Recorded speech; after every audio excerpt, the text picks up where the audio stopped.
In this video, I'm going to show you how to fill knots and cracks in your woodworking projects with epoxy and dye. Let's get started.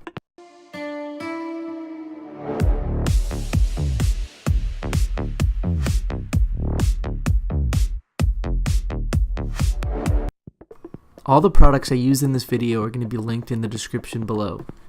I started with two empty containers, one to mix the dye and the other to mix the epoxy.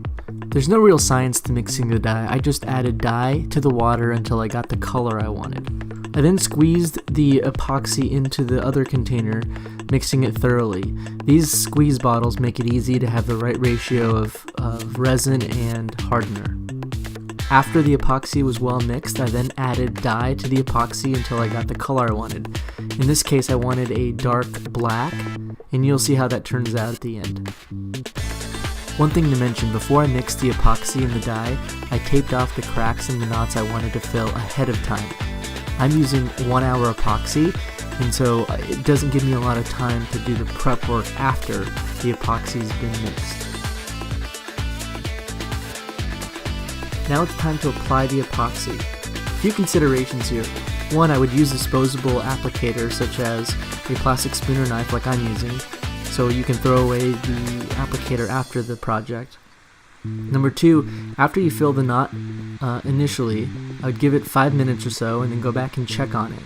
Sometimes gravity will do its thing and pull in some of the epoxy, and so more would need to be added. Also, consider the size of your project and the cure time of your epoxy. If you're using a 30-minute or 1 hour epoxy and you have a large project, you probably want to mix some of the epoxy in one phase and then the other half in another phase. If you haven't already done so, please click the subscribe button below. Okay, the epoxy is cured, so let's take the tape off and see how it turned out.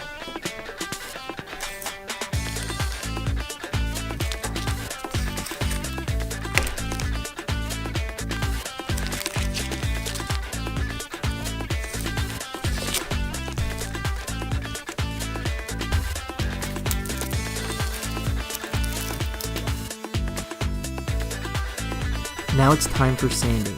A random orbital sander like the one I'm using makes this step very easy.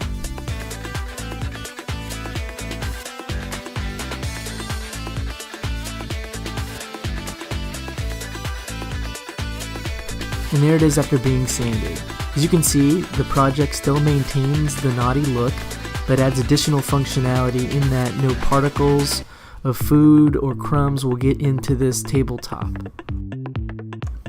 Thank you for watching this video. I hope you enjoyed it.